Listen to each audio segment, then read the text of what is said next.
Stephen slumped against the back of the wolf, barely able to hold himself aboard his great mount with the little strength that remained in his shuddering, feverish body. His dazed mind traveled unfocused across his memories. He chuckled as he remembered Viggo Mortensen as Aragorn slumped across the back of his loyal horse after his fall from the cliff in the Two Towers. He had always loved Tolkien, and had even ventured to the cinema despite his aversion to public places to quietly enjoy the movies one by one as they were released. He waited until they had ran for several months as to avoid the overwhelming crowds during the first opening weeks. Privately, he had always envisioned himself as a solitary ranger, roaming the wilds. However, the harsh reality was that this was no loyal steed, but his protector and lord. The venom was coursing through his body like a burning acid in his veins. It was only his unnatural physiology and sheer spiritual power that fought the poison now like a virus in his bloodstream. He was vomiting continuously, and he noticed more than a few traces of blood dripping down into his beard. He would never have guessed that there would be a time when he would look back fondly at the years he had spent wandering the swamps alone around the mansion. He recalled the small camper that he had called home for all those years, sitting quietly on a hill of dry ground with his barbecue grill and fire pit positioned by the camping chair, where he sat many evenings listening to the CD player inside the RV. The vehicle had originally been a methamphetamine lab hidden by drug dealers miles from any town. He had moved in after the unfortunate entrepreneurs had finally run in with the law enforcement officials. His only source of electricity was a gasoline-powered generator, which he used only to run a few electric lights and his stereo. His main sources of entertainment were a vast collection of paperback novels that sat stacked on every available surface inside the trailer, and a worn Gibson SL on which he learned to play classic riffs from songbooks he bought in bookstores. He had a voracious appetite for almost any imaginable fiction, and read authors ranging from Robert Heinlein and Ray Bradbury to Stephen King and C.S. Lewis. He treated any minor ailments with a small patch of marijuana that grew a few yards from his camp, and he survived on an income of money stolen in various ways from numerous people. His only company was the giant wolf, which only left his side on his forays into civilization to acquire supplies for his few meager needs. He was, in essence, a thief, but the role of ranger was much more ennobling to his way of thinking. He would not have chosen this life for himself, but who can choose the path that life sets before them, especially when laid out a millennia ago by ancestors from prehistory. This history he had learned from his guardian during their many assorted telepathic conversations. These conversations were not, of course, in any known language, but instead consisted of traded images and feelings empathetically shared. His body was now violently convulsing, and he had soiled himself, although shame was only a weak afterthought. His body was trying to rid itself of this new corruption through every available pore. Even his eyes burned with stinging acidic tears. He felt an agony that he had never known possible, but still the wolf carried him onward to finish the journey, their quest. He thought of Kurt, ripped to pieces in his sleep, helpless and undefended against the horde of crawling, hissing horrors. Even now, pangs of guilt could intrude into his private world of endless physical hurt. He had failed him, just as he had failed Maxine and the innocent Angelica. He could wield the powers of an ancient god, and yet still his friends fell, one after another, to the power of the snake. "This last task I will complete, and then I will die," he whispered in the ear of the wolf. In response, he heard deep inside the massive animal a sound that brought his sorrow to an even greater crescendo. Laughter. The wolf stopped at the side of a stream and began to furiously shake until Stephen was thrown to the ground. Stephen looked up confused and retching as the beast grasped him by the collar of his coat, and dragged him into the icy cold embrace of the nearly freezing water. The wolf stared at him before lowering its head and lapping at the cool, clean water. Looking up, it nodded at him, and he realized that he was being told to do the same. Leaning onto his elbow, he weakly cupped his hand and began to slurp, only to vomit the water back immediately. He looked wearily at the wolf, but was met only with a blank stare, and then a growl. He moaned and once more attempted to drink. By the fifth try, he was beginning to keep it down. It was then that a thirst, like he had never felt, attacked his tongue, demanding to be quenched. In moments, he was plunging his face into the water and drinking with mad fury before finally collapsing. The water washed over him in biting Arctic currents that cooled the furnace burning in his body.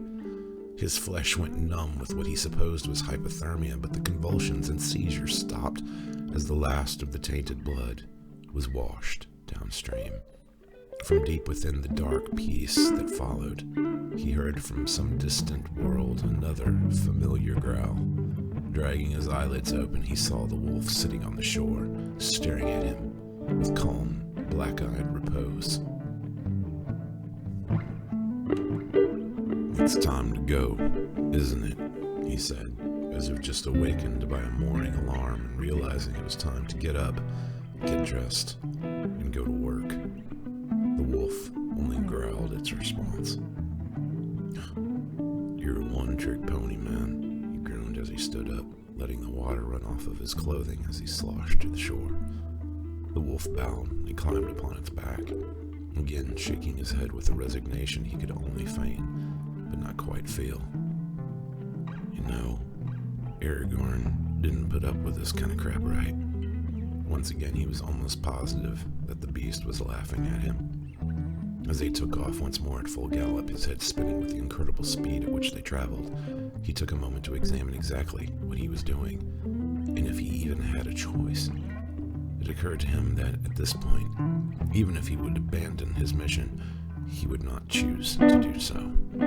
As he had waited those long years in the swamp for whatever event that would bring him and his god into play, he had contemplated the very core nature of his existence and purpose. The horrible, ugly truth which found its way into his thoughts and dreams was that he had killed people.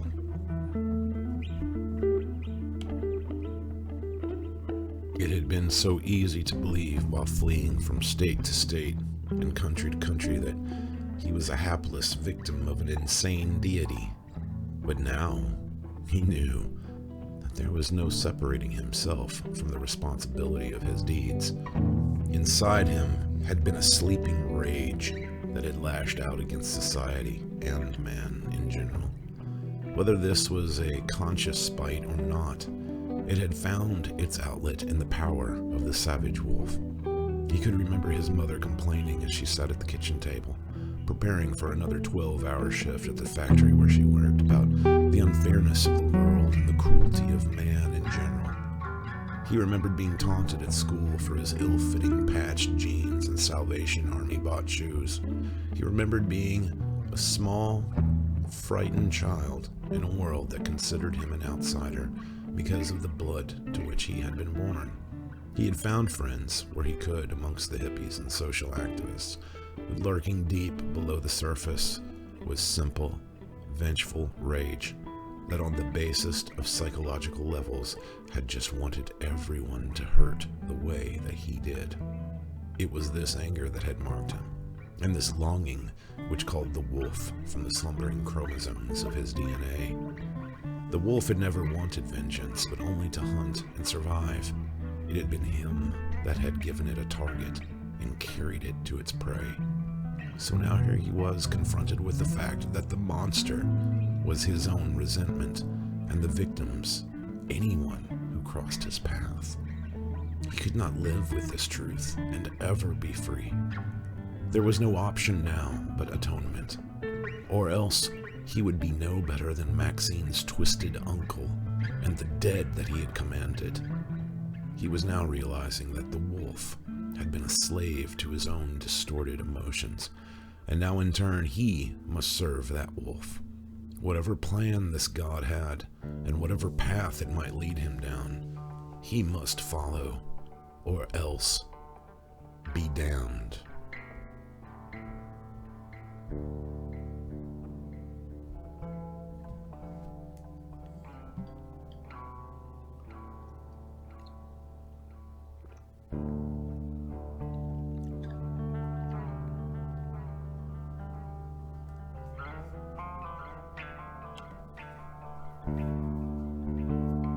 But I thought that we agreed that places like that would be a bad idea, Rodney expostulated from where he stood by Bill, who was frying bacon in a pan on the fire.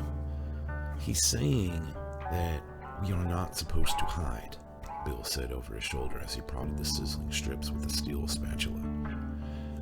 So, the Grim Reaper told you that we are supposed to help save the crazy snake doctor that helped start the apocalypse, Rodney stated, holding out his hands in a plea for sanity from the people who obviously had none to offer. Essentially, Dylan sighed, watching as the morning sky clouded over and the day grew darker. But you have to understand that this guy can destroy these things. He might be able to do something to stop it. Maybe there doesn't have to be an apocalypse.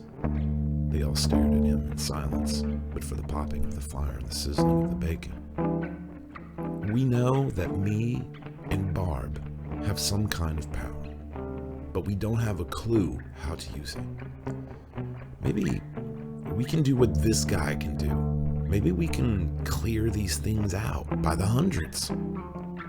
Yeah, and what about Bill and me? What are we, bait on a hook? Don't be a wuss, Rod.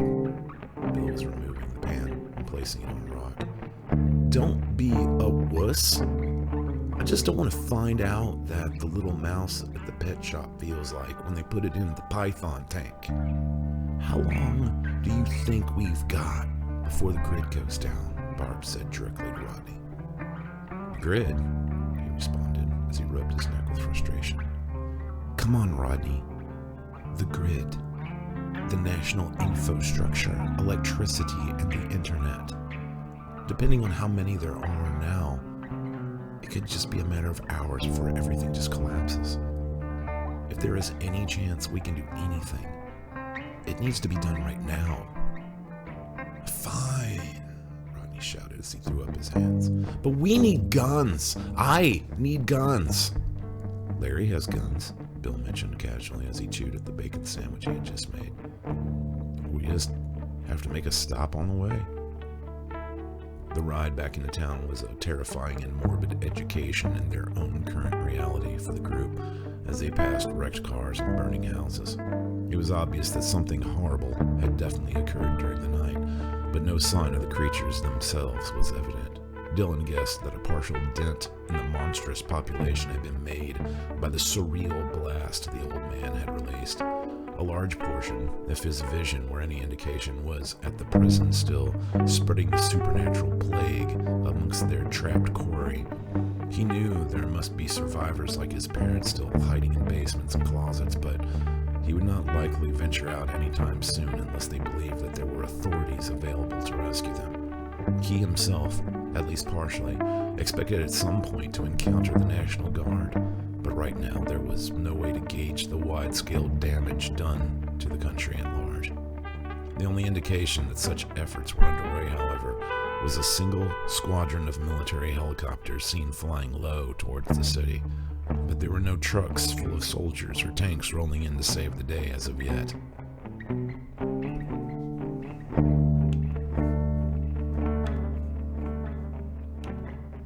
Are we going to stop in and see Mom and Dad? Barb asked Dylan as she gazed out the passenger side window at the empty street and seemingly vacant houses. No, I don't think so. If we do, they'll never let us leave. Yeah, you're right. So, how much stuff did Larry have? Rodney asked Bill in the back seat. Oh, you know, your usual paranoid gun fanatic small arsenal. Lots of cool toys, legal and otherwise. He used to be a Marine, you know. I remember you mentioning it. Did he ever, take you out to shoot? Yeah, before he discovered the wonders of online gaming, I'm a pretty good shot. Not as good as you, though. They were all aware of Rodney's precocious marksmanship abilities due to his father's obsessive interest in hunting and deep involvement in the NRA. Rodney's parents, being staunch right-wing conservatives, were devotees of the right to bear arms. Unfortunately, for their small group, they were also strict believers in keeping their prized weapons safely locked away from their teenage son.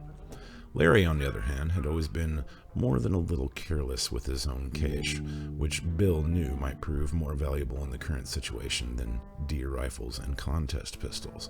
They arrived to find the front door to Bill's house wide open. It was soon painfully obvious that Larry, far from heeding his stepson's warning, had indeed taken the poisoned cocktail. They found the interior more or less intact until they entered Larry's office, which had every appearance of having temporarily housed a wild animal. His desk was strewn with remnants of a small pharmacy, reminiscent of what Dylan had dreamed of in Barb's room. Larry had, like most Samhain gamers, his own personalized recipe, but the standards, red wine, Ritalin painkillers, and of course, the horrid empty glass vial, were all present at the makeshift laboratory. Larry was, however, in more ways than one, long gone.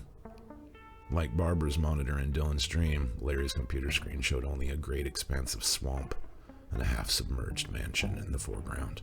The waters were littered with hundreds of bodies, floating in the murk on which snakes now not only slithered on, but within. "It's that place," Dylan said, studying every detail of the scene carefully. "But was it part of the game, Barb?" "No, not until now. It must have been part of the special Halloween expansion.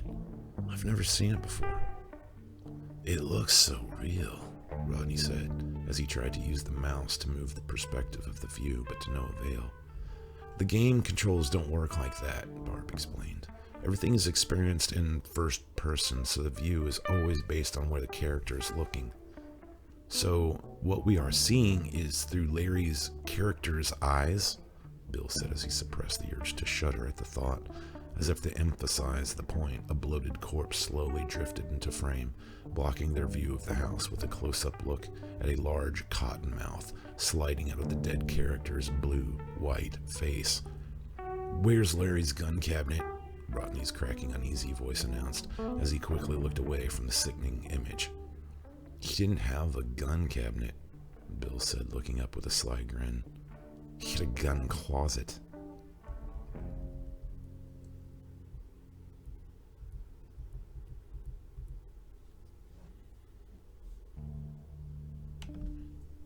The New Valens Psychiatric Hospital was, as the name implied, a medical facility, and not primarily used for the housing of criminal prisoners, being constructed to facilitate the mentally ill who specifically committed violent offenses. It had been designed in a similar vein to a high-security prison, complete with an electrified fence and heavy metal bars over the windows, but still managing to maintain the appearance of a medical establishment at a cursory glance.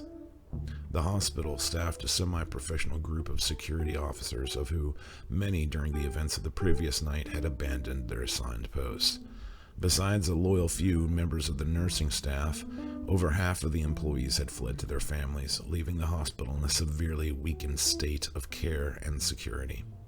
In the early hours of the morning, Reginald Ernest Stone sat in front of the security monitors, watching as the sun gradually brightened the images on the screens. He had been sitting warily at his post, sipping coffee from a white mug that read, "My best friend is A," with a picture of a friendly stalwart schnauzer beneath, which he caught in his first glimpse of something nightmarish crawl onto the edge of the screen. It approached from a field and through the bushes, where it made its loathsome way to the fence. He stared at the square in the right corner of the screen before he tapped it twice to enlarge the image. Now studying the trespasser, in the growing dawn's light, he felt his body tense and his stomach tighten, as what from his perspective appeared to be a middle-aged woman in a flower print dress crawled on all fours to the wires and stared blankly at the camera globe for several minutes. She swayed from side to side hypnotically, tapping the screen 3 more times. He now stared at the enlarged zoom of the strange intruder's face as if she were on the other side of a window. There was obviously something very wrong with her, as was evident by her eyes, which appeared to be distorted by some kind of aesthetic contact lenses, which made her pupils appear slitted. Reggie was momentarily overwhelmed by the feeling that the woman could somehow see him and was meeting his gaze evenly. What kind of drugs are these people on? He asked himself out loud, just before he threw himself backward out of his chair in terror at the sight of a long forked tongue which flashed in plain sight for a few brief seconds. I did not just see that, Reggie exclaimed as he felt the scorching pain of the hot coffee on his lap. He was in the process of reaching for paper towels and still watching the twisted image on the monitor when the phone rang on his direct extension. Quickly pulling himself together, he answered. Reggie Stone speaking. Yeah, Reg. This is Dr. Peterson at the prison. Doug, how's it going over there? This is the craziest thing I've ever seen, Reg. I'm wishing I hadn't come in here. No shit. I'm thinking I should have just jumped ship too, buddy. I got one of them crazies out there at the fence, and I'm scaring myself to death just looking at her. Better than 50, bud. You gotta be kidding me. I wish I were. Some of the cops were shooting at him last night, and I'm pretty damn sure it just drew more in. These aren't just druggies, man. They might as well have been shooting slingshots at him. I've seen them fry themselves on the fence just to climb back on for another ride. Come on, man. It's just the drugs. People high on PCP and meth can do some pretty crazy things. I read online a few minutes ago that a typical Samhain cocktail contained like 6 different drugs, let alone whatever was in the bonus vial. It was blood and snake venom, Reg. Doug's voice was distant and haunted. What? Have you lost your mind? You don't have to believe me, but I saw the lab work myself. The feds confiscated some of the vials and ran toxicology on them. A few hours ago, I got an email from a friend in DC. Sure enough, human blood and snake venom. It all goes back to that doctor you've got locked up on the 3rd floor. You gotta watch her, man. I got it right here on camera. But Doug, what, Reg? I don't get it. How can poisoned human blood get people high? It's not about getting you high, Reg. There's a hell of a lot more in it than anyone can figure out. I'm just giving you fair warning. You got some balls to stick around, and I like you too much not to tell you that I think something might happen with that woman. So watch her, Reg. Well, thanks, I guess. I'll keep it all in mind. Be careful, bud. You too, Doug. Reggie hung up and leaned in to scrutinize the monitor and minimize the frame of the outside cameras. Even though the hallway seemed clear and free of any unusual occurrence, he still thought perhaps a visit to the 3rd floor might be warranted.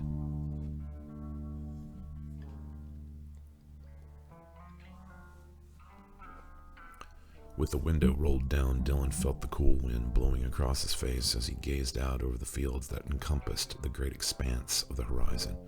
Rodney and Bill were getting their first glimpse of the snake creatures, their faces betraying all but the deepest of their terror. There was a large group of the things now fully visible and moving in an expanded group in roughly the same direction as themselves. Although now heavily armed with assault rifles, shotguns, and a variety of handguns, they still felt woefully unprepared for whatever task lay before them as they viewed the crawling dead that moved fluidly by the side of the road. Every time that Barb slowed the vehicle to avoid wreckage on the asphalt, the creatures would immediately begin a beeline approach towards the Jeep. This can't be real, Rodney whispered as he watched the snake creatures crawling like spiders over the smashed remnants of the cars and the road. At one time, he had seen what appeared to be one of the creatures attempting to swallow a medium-sized dog whole, its jaw unhinged and stretched to a grisly extreme as it determinedly forced the brown spaniel, still twitching, on down its enormous throat. So they eat, but they're just biting people? I think they're being controlled, Dylan answered. Just like the ones that attacked the old guy and his friend. They were sent to attack them, and I think they've been commanded to spread the contagion. Otherwise, they probably would be feeding a lot more. It just seems like a dream, Rodney stated, again wiping a tear away. It doesn't matter if it is, Bill said, thinking of his mother, who was huddled in a church with Rodney's parents, probably still dressed as an erotic French maid, on holy ground for the first time since her baptism. Dylan already dreamed it once, and when he woke up, he had to do it all over again. That's not true, Dylan commented, scratching his chest nervously as he spoke over his shoulder. We're all still alive, so are our families. Except for Larry, Bill said, shaking his head, hiding his own welling teardrops. Idiot, he reiterated for the 20th time. The presence of Larry's beloved guns served only to widen the crack in the hastily erected wall of denial he had built concerning Larry's demise. There's the hospital, Barb said as the top of the structure became visible over a sparse tree line at the edge of a barren cornfield. Holy crap, Bill muttered, as they turned onto the drive and saw the disheartening and terrifying awesome sight of some 100 of the serpent dead gathered around the perimeter of the fence. Dylan noted sparks and smoke rising from certain spots in the mob where he knew the wretched things were electrocuting themselves on the wires. It's like I'm in a dream, but it's not the prison. Eventually, it'll short out and they'll all just tear it down. But they won't be able to get in through the doors, Rodney said, his voice somewhere between anxiety and assertion. He'll unlock all the doors, Dylan answered with resignation, knowing now that his words were carrying more validity since the reality of the situation had finally been seen with their own eyes. The mirror dude, Bill remarked, with no illusion of doubt, having fully accepted Dylan's newfound gifts. Studies done at the beginning of the new millennia had shown that certain colors were found to be soothing to the emotional states of violently disturbed mental patients. The new Valence facility was built to be an experiment in the housing of criminals whose actions were found in court to be entirely the result of a deep psychological imbalance. The main founding principle at the hospital was to the effect that by providing the correct environment to individuals previously viewed as hopelessly ill, they could be at the very least stabilized, even if not ever returned to normal society. With this in mind, the hospital's layout was far from the standard white-walled sterile labyrinth. In fact, the overall effect was one of a comfortable and expensive hotel one might find online searching for vacation sites. The designer of the building had at the same time been employed in the architecture of the nearby prison, therein leaving the two as sibling constructions, which some may even consider interchangeable. However, as with all twins, the two had both developed their own distinct personalities, with New Valens being the less sinister of the pair. Calming deep blue hallways and warm forest green rooms decorated with soothing art slideshows on flat screen wall monitors, creating an atmosphere of relaxation for the patients and staff alike. Normally, the day rooms and counseling clinics would be occupied by a standard crowd of doctors, nurses, and the nondescript security staff, but Reggie found he was alone as he approached the elevator's oak wood double doors. Metallic surfaces were an anathema in the hospital, and the decor was, as a rule, made to resemble natural contours and color. Reggie had been told at his orientation that this renaissance was the byproduct of a revolution in medicine, brought about by the ideas and philosophies of the ill-fated talk show guru, Angel Love. Reggie, although not a die-hard disciple, had more than once found himself completely absorbed in many of her shows, and had even read 2 of her books, which he considered the only way he had quit drinking and developed a stronger relationship with his estranged son. When he had heard the horrible circumstances concerning her death, he had openly wept, and attended the candlelight services being held in every major city in North America and most major countries. Reggie pressed his forehead to the retinal scanner and held his eyes open as the beam passed into his eyes. A calm female voice greeted him by name and requested which floor to which he would be going. He answered and then waited as the computer finished its voice recognition analysis. The doors parted and he boarded, smiling as he recognized the Tori Amos song Icicle, which was playing inside. His ex-wife had loved Tori Amos, having been a Lilith Fair regular in her youth before making what she claimed to be the worst mistake of her life when she had married an inflexible moron. The doors opened and he stepped out into the empty hall. He studied the floor carefully as he tried to ignore the haunted, dreamlike feeling he had at being almost alone in the huge building. His sense of relief at seeing the one present nurse seated at the midsection of the hall at her station typing was profound. Flora looked up, her short sandy blonde hair held back with berets from her high forehead. She smiled, and her thin, high cheekboned face changed from skeletal to bright and kind, despite her obvious exhaustion. She had been the only nurse to stay on the third floor, catnapping and drinking coffee on through an extra shift.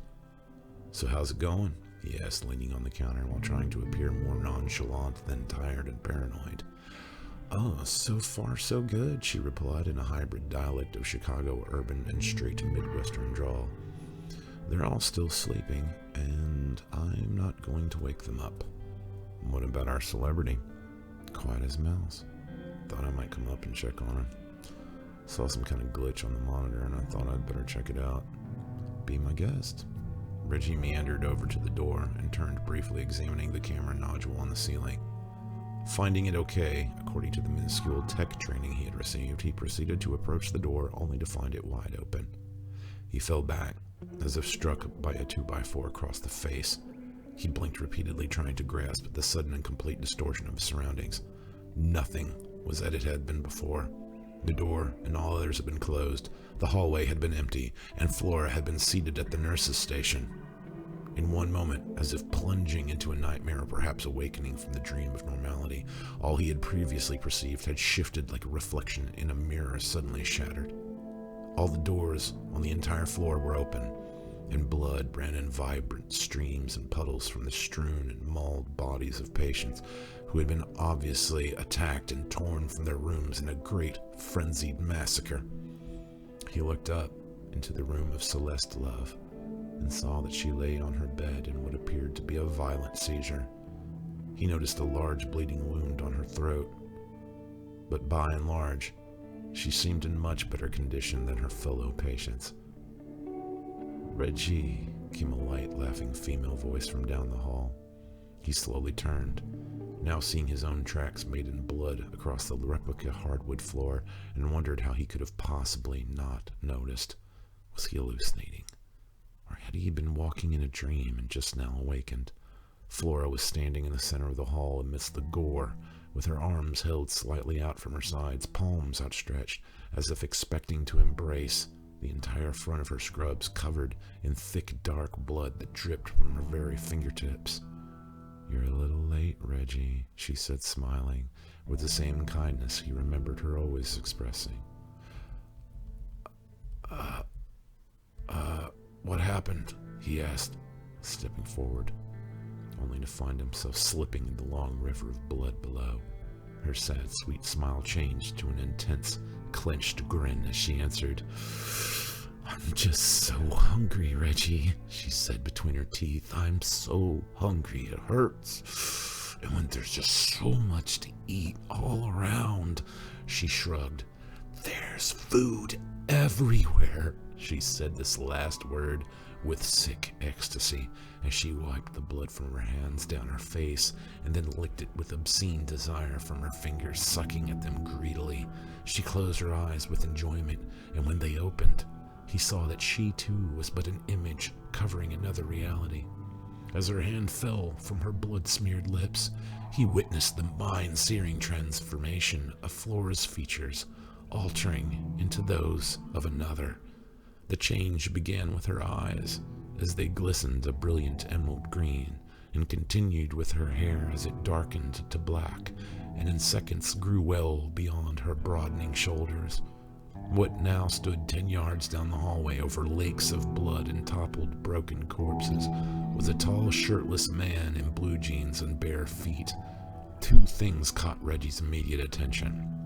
One, that the man was covered in tattooed writings in what could only be various languages, and two, that he was possessed of an uncanny facial resemblance to the female patient, now seizing in her room. As if a voice were whispering in his mind, a mental process began by which a plan to rescue Celeste Love began to formulate. The man was standing with outstretched, trembling hands as his breaking, desperately starved voice said, "Come here, Reginald." He was smiling in the broken, disturbed manner of someone completely strung out on powerful narcotics. "The dream has ended, and you can see things as they truly are now. Oh, the doors are open now. I have undone them all." Reggie's inner voice was telling him that the madman was not just talking about the doors here in the hospital, but everywhere, perhaps throughout the world. "I've let them in, and now there is no place left to go. I will need you, Reggie, when she awakens. She will be so very hungry." Reggie's mind had transfixed his focus on mapping an escape route for himself and the stricken woman. He ignored any sentiment of doubt or confusion and charted a step-by-step course of action that would take him from where he stood to the injured patient and then out the emergency door to the back stairs behind him. All he needed was one moment, a clean break, to set himself into motion. However, his determination wavered as the man reached out. One of the many written phrases flashing a brilliant green as he opened his mouth, which was now filled with some emerald light. His jaw was lengthening grotesquely as a long glowing serpent began a slow, mesmerizing swim through the still space that stretched between them. It moved, a hypnotic, languid dance, as its shining diamond-like eyes cleansed his mind of all other thoughts. As it approached, he knew it would most certainly entangle and capture him in ethereal, radioactive-appearing coils which he could not resist. The dream snake would wrap him and hold him for the woman in whatever form she would take after her transitional state had ended. The dancing light of the familiar's eyes were but inches from his own when there came a boom, akin to the rumble of thunder, followed by a percussive blast as if lightning had struck the building. Reggie watched as a wave of fiery red light, like the coming waves of an ocean tide, came rolling down the hallway, overwhelming the bare-chested man and throwing him to the floor and pressing him against the wall of the corridor. The red fire was causing the being great pain, expressed in a blood-curdling scream of pure rage and agony. As the red light passed over Reggie, he felt his mind snap clear as the floating snake disintegrated in midair. Seizing the opportunity, he bolted for the open door of the woman's room. He lifted the woman's shaking body as she vomited milky liquid and gasped desperately for air afterwards. With adrenaline-fueled strength, he dashed for the emergency door, glancing only for a second at the intruder who was slowly dragging himself upright. Reggie slammed into the door, which ironically the man had with his own power unlocked, and sprinted into the stairwell. He now could hear the intruder's enraged voice shouting "Celeste" behind him as he began his descent.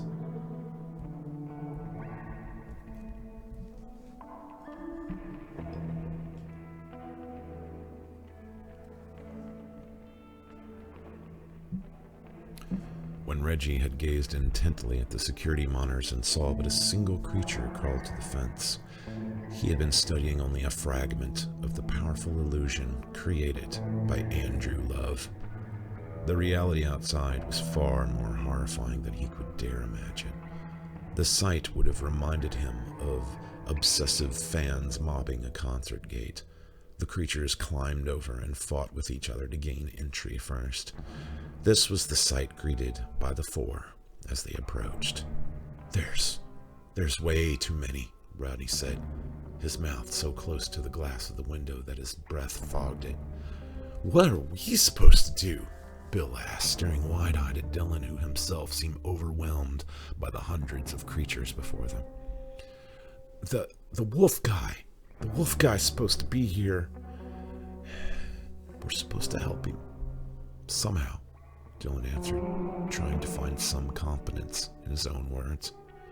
This is nuts, guys, Rodney begged. Come on. These things are everywhere. We don't even know how to fight them. Shut up, Rodney, Barb shouted through clenched teeth as she chewed incessantly at her stubby black fingernails. We know that we have to be here, so we have to think. So let's just try to piece this together calmly, okay? We know that from Dylan's dream that the mirror dude is coming for the doctor, right? Pretty soon, he's going to open that place up, and those things are dead set on getting in. This, she said, as they observed a flash near the front of the horde, as several were electrocuted against trying to scale the mesh wiring. I think that when they go in, we have to follow. Screw that, was Rodney's reply as he slapped the back of Barb's seat in anguished disgust. We are not commandos, and we can't defend ourselves against those things. No sooner had the words left his mouth than a pale, clawed hand stretched up over Bill's window, gently clawing down the glass. His two slitted eyes peered into the Jeep. Holy crap! Bill shouted as he jumped sideways into Rodney, who now was face to face with two hissing corpses outside his as well. Drive, Barb! Rodney screamed. Too late, she answered, drawing their attention to a vast mob that appeared out of nowhere in front of the vehicle.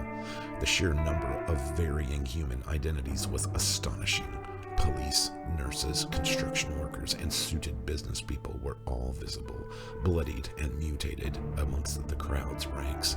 Dylan was aware that Barb was already attempting to reverse, but he could clearly tell by the squealing of the tires that the surrounding mob was not only holding the Jeep in place, but was rocking it from side to side rhythmically. He also noticed that the strange electrical buzzing sensation had returned, mostly located in his hands, as the smoky green haze reappeared with no means of control on his part. He wondered if there was anything in his new ability that might help them to escape the seething cocoon of crawling, scratching horrors forming around the vehicle. The four were being tossed inside, as the Jeep steadily rocked from left to right, each time coming closer to completely capsizing. Dylan closed his eyes and wished he could awaken from this nightmare as he had the first, but the ongoing screams of Bill, Rodney, and Barb forced him to confront the immediate hopelessness of the situation. It was only as he opened his eyes and witnessed the immediate expulsion of the foul, dead things by an all-too-familiar traveling wall of red fire that he once more felt the presence of something on their side in the nightmare. The creatures were dispersed into a wind of body parts and pieces as the Jeep dropped onto four wheels after 3 bounces. They sat still, staring at each other in wonder and shock until they heard in the distance the sound of a soft, heavy gallop approaching from behind. They leaped in their skins as the roof of the Jeep's cab caved in over their heads with the weight of a giant wolf leaping onto and off of the Grand Cherokee, landing in the driveway in front of them before coming to its run towards the hospital gate. They sat silently watching this, completely stunned, before Dylan snapped to his senses and, unlocking the door, grabbed Barb with his own sweating hand. We've got to go now! Wait, Dylan, we have to think. Think about what, Barb? This is why we are here. It might be why we are alive. Letting her go, he opened his door and jumped out onto the gravel, running after the wolf rider. Biting her lip and trying to control the violent spasms of fear in her body, she followed, clutching the 9mm from Larry's stash in her hand as she slammed the door behind her. Come on, Rod, Bill said, removing the safety from the short black SWAT-style 12-gauge and opening his door. I can't, Bill. Whatever crazy stuff is going on, I can't help. This is way beyond us, man. You're probably right, but I'm not sitting it out when it's my turn to play. This is not a game, Bill. Rodney's voice had disintegrated into a nasally whine. Rod, in case you haven't noticed, there's no place left to hide, bro. I mean, seriously, you just gonna sit here and wait for some snakes to come crawling along? Let's roll. With that, Bill left and ran after his other 2 friends. Rodney held the rifle in trembling hands and fought the verging tears in his eyes before he punched the seat in front of him again. His hand on the handle of the door, he angrily whispered, assholes for getting out and pursuing Bill.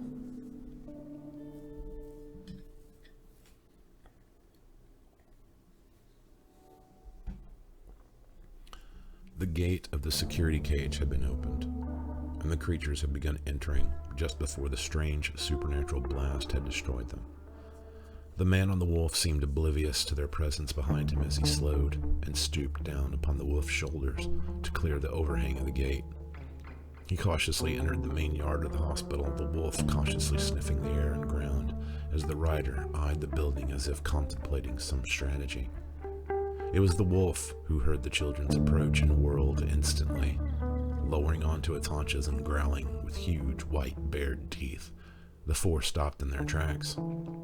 Stumbling weak-kneed at the sight of the beast's display, the rider's eerie dark eyes scrutinized them intensely, his long graying black hair fluttering over a leathery, deeply lined face.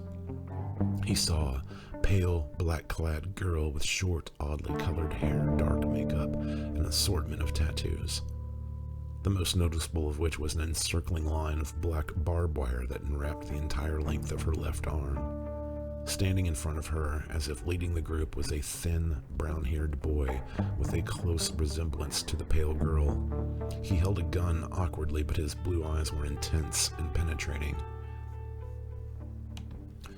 Bringing up the rear was a large, red-haired boy, also with a shotgun, but carrying with him a sword slung over his shoulder and an array of pistols and knives in holsters that crisscrossed his chest and limbs.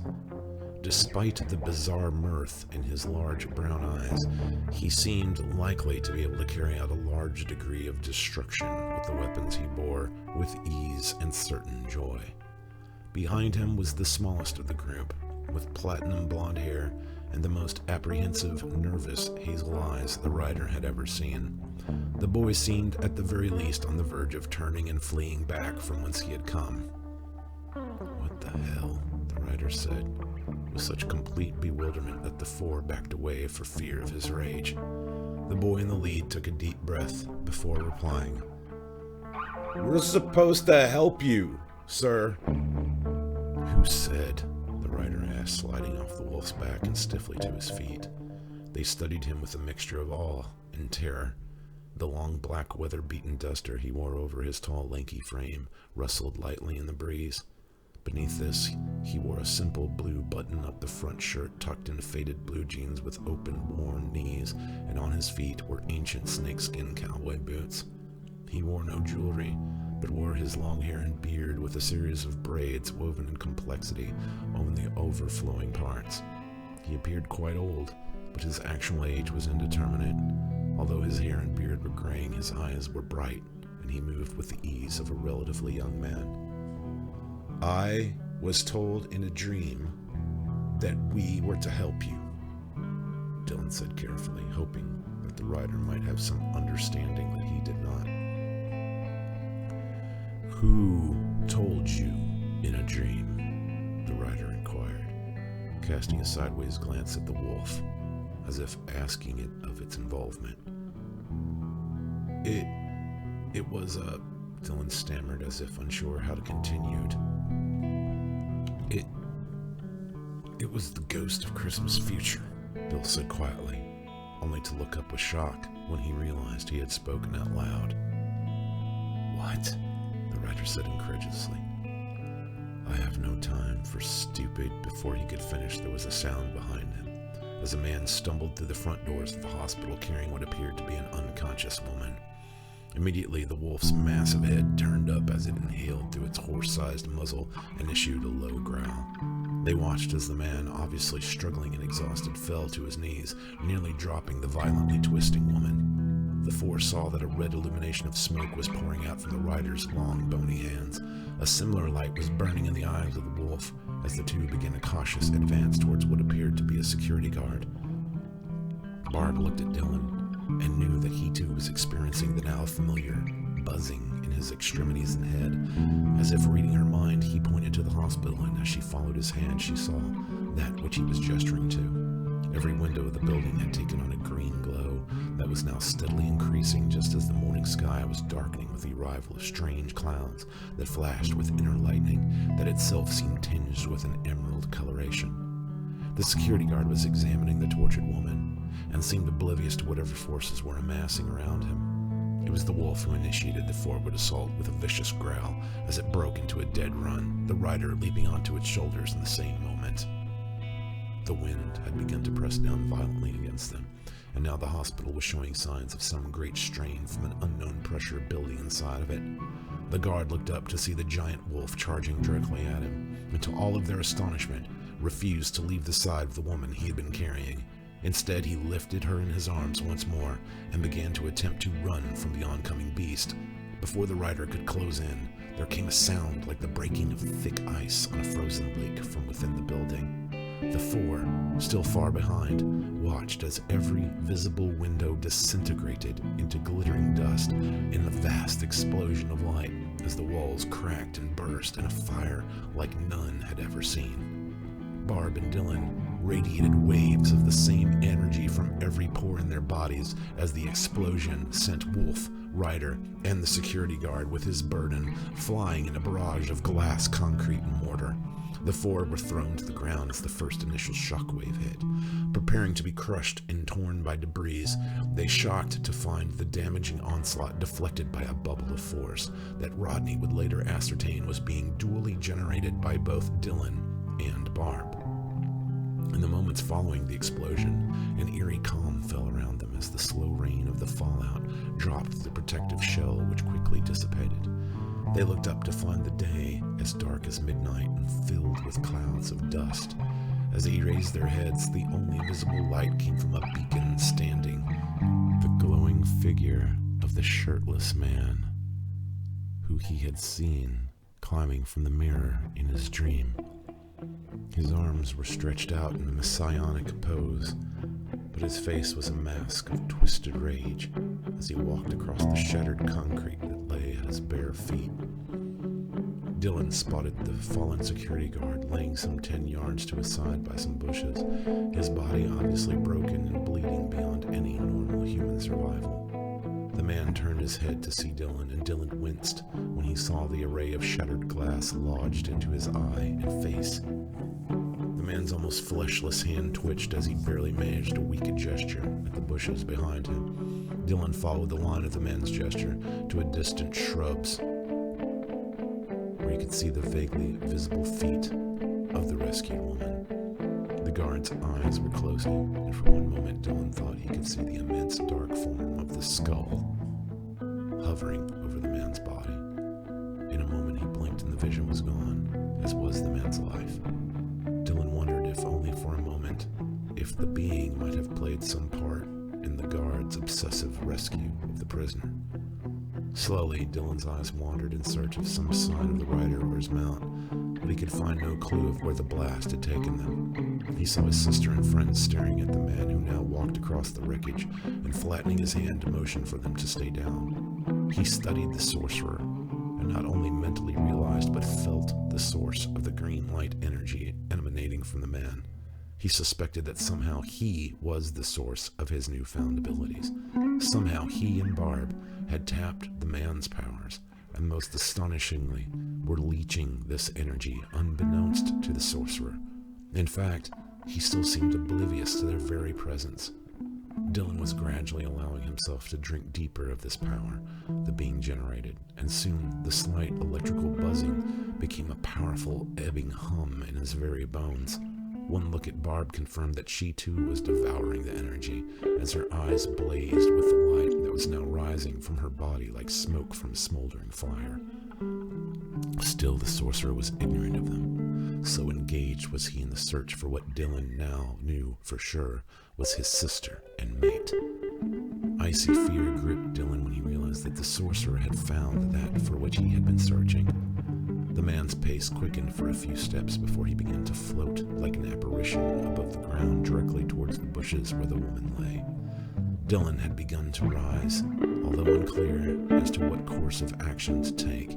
That was when the great black mass of the wolf appeared, eyes blazing red from the darkness, and crashed into the levitating Arcanist. They fell to the ground, the sounds of the wolf's growling intermingled with the angry cries of the man as he fought in the beast's massive jaws. Dylan's attention was once more drawn to the bushes, where he saw the rider, half limping, as he ran towards the woman. Dylan caught the rider's gaze and heard him yell, "Hold him!" "How do we do that?" Ronnie said to Bill, echoing all of their thoughts. Nor was there any time to arrive at a conclusion before the wolf was thrown down by an invisible blast of force from the sorcerer's hand. The man moved with such a controlled grace that Dylan was reminded of the flowing movements of ballet dancers and martial artists. Just as he had freed himself of the wolf, he whirled to unleash a comet of green fire that flew hurtling at the rider. The rider saw the attack and threw himself to the ground still 4 yards from where the woman lay.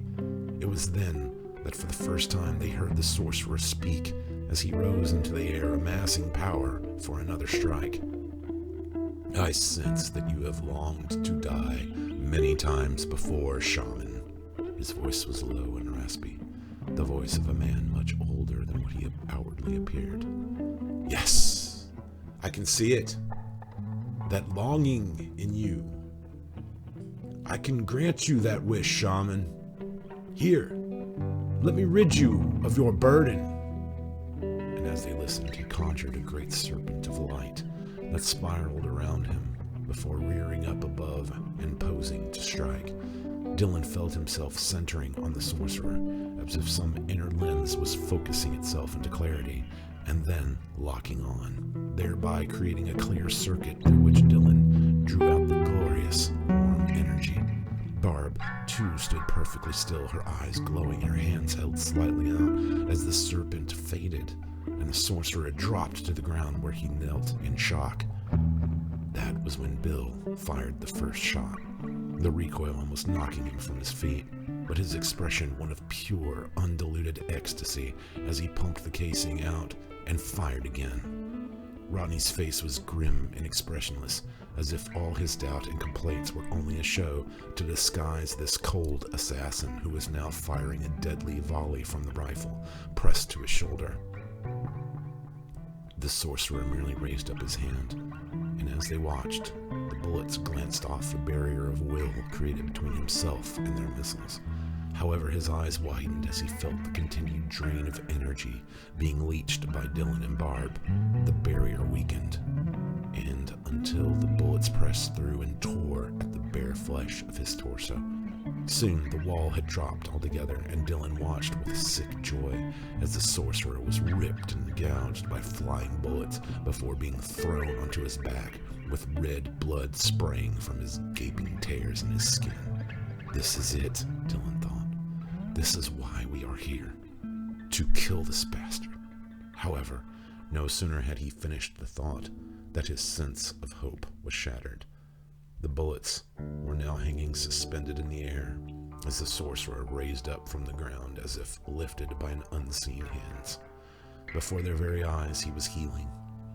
The flesh that replaced that which had been damaged was no longer human, but instead olive green and scaly.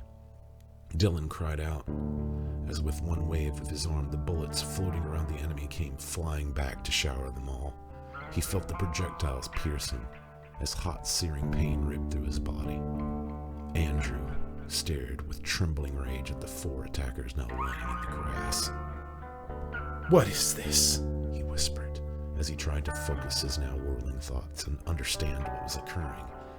He had seen the 2 shamans coming in visions for days and sent a virtual army of serpent dead to destroy them. However, by some happenstance, the survival of the wolf shaman had escaped his divinations, and now flooded with paranoia, he felt that perhaps something had shielded this fact from him. Then, to be attacked by children, 2 of whom wielded shamanic magic in order to drain him, being of the type akin to the dead shaman and not the wolf rider. Maxine must be behind this, he thought with fury as he turned his attention once more to his sister, only now realizing that the wolf shaman had reached her during his distraction. The rider was bowed on his knees, bent over her body attentively. "Shaman!" Andrew roared as he leapt into the air like a cobra, preparing to strike from the dust, sending a long tongue of green fire from his thin clawed hands which consumed the already wounded man.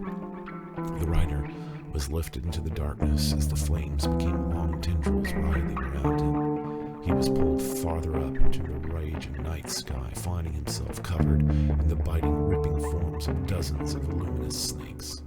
Andrew laughed insanely as the wolf shaman was torn and devoured in the maelstrom of glowing reptilian shapes, just as the giant wolf unleashed its second strike, bringing him from the height from where he had hovered, crashing to the ground. The last of his laughter became screams as the beast mauled him with jaws that fumed red, burning fire. Andrew desperately tried to draw enough power to fight back as the teeth tore and shredded his throat and chest. At last, driven only by his desire to see Celeste, he found a last reservoir of nightmarish energy. Fangs lengthened from his mouth as his jaws lunged open, and he sank the long dagger-like points into the wolf's neck, pumping vile acidic venom into the god animal's veins. Barb watched from where she lay on the ground. A moment before, she had watched as bullets had come flying back, and as if by reflex created a small shield before her. The force had still thrown her to the ground, but she was otherwise unharmed. However, dread and sorrow filled her as she realized that the boys were all laying unconscious and bleeding around her. As the sorcerer and the wolf fought, she reached out her shaking hand and called out in her mind to the sorcerer's energy. Before her eyes, he released his jaws from the wolf and fell. The wolf collapsed as well, with its tongue hanging from open jaws morosely. Barb struggled to her feet and stumbled through the bricks and mortar before falling on the wolf. She lifted its enormous head into her lap and begged, "Wake up. You have to get up. The boys are dying. We came to help you. You have to do something." She shook the gigantic, shaggy thing with all her strength before falling forward, weeping into its fur. Andrew weakly lifted his head to see the girl cradling the wolf. He wheezed painfully as he began a slow, desperate crawl to Celeste. He knew this shape would abandon him soon, as he was left now with no power to maintain it. He dragged himself past the pathetic security guard who had caused him this tragedy and spit blood onto the corpse, cursing him as he went. As he neared the bushes where she lay, he prayed that all had gone according to his will. There was no way that the wretched wolf shaman had thwarted him. He saw her bare foot and touched it gently, leaving red blood streaks across her white toes as he pulled himself to her waist, hugging her hips to his torn, mangled face. Her convulsions had ceased. There, my love. I told you that the tremors would pass. You feel better now, don't you? He wearily looked up at her, and through his tear-blurred eyes, saw something lying upon her still breast. He wiped the tears back with the back of his hand and then reached out to see what lay on her calm bosom. In the darkness he touched it. It was cold, small, and damp. Grasping it, he lifted the object and felt absolute despair drown him in waves of sorrow like a tide of hopeless black misery. There, in the cold silver light of the foul wolf's beloved moon, he held a dismembered hand. The severed hand of the revolting dead healer he had commanded his monsters to murder in the light of the morning. The wolf shaman had placed it on her before his death. "No," he whispered. No, please don't." He looked down upon Celeste's face, so calm and tranquil, as if asleep and dreaming soft, lovely visions. "No, I can't be here alone." His voice quivered and broke as the hand fell to the ground. Somehow, even the lifeless flesh of the healer shaman had contained enough energy to cure Celeste of all her evils and curses, and the cost for such an act of power had been her life. "If I had known this would be your end, I would have have simply sought out our sickening niece and let her end us. He had always known the cost of the cure, but had refused to pay. So much was his love of himself and his mate. Now, here she laid in his arms, free and lifeless, while he remained alone and enslaved to the power with which he had bargained. He looked up and stared from the bottom of the pit of his anger at the girl holding the wolf. He saw the beast move, and a smile was crossing the girl's lips. So the wolf lives, he thought, as any will to remain in his present form dissipated. Barb looked up as something moved in the distant bushes, but nothing was visible. The wolf was attempting to stand, and as it did, she hastily began pointing to the crumpled forms of Dylan, Bill, and Rodney. It wavered from side to side and limped horribly, as if it were almost incapable of using its lower extremities. It stood for a moment and sniffed at their forms, before looking back up at Barb with dark, cloudy eyes. "Can you save them?" she asked, wishing the rider was there to at least respond to her words. The wolf only stared at her, swaying, as if it might drop at any moment. It turned its head to the side like a confused puppy being told a command it had not yet learned. "Do something!" she yelled, with black mascara-stained tears running down her face, beating her legs with clenched fists as she leapt. The wolf heaved an exhausted sigh through its nostrils as it turned and looked down at the three. It approached Dylan and bowed down to lick at the boy's cold face. Barb felt a chill as the familiar red steam of the wolf's magic began to rise from his unmoving body. Then slowly, limping from boy to boy, bestowed the same affection with the same effect, looking at Barb as if to say, "Are you happy now?" The wolf stumbled a few yards away before its legs buckled beneath and it fell with a deep thud to the ground. Barb looked at the boys and watched in amazement as their wounds began to close. For a moment she wondered what exactly the wolf had done. She ran to it and carefully placed her hand on its shoulder, squeezing the thick fur gently. The wolf lifted its head and looked into her eyes, and she smiled her thanks sadly but grew afraid when she saw a gleam of mirth in the wolf's gaze. She leaned back but froze as it lunged forward and bit into her shoulder with its massive jaws. She fell back with a scream as the bite burned through her flesh, and then, as soon as it was felt, was then gone, as the wolf which had vanished into the cloud of red smoke on the wind.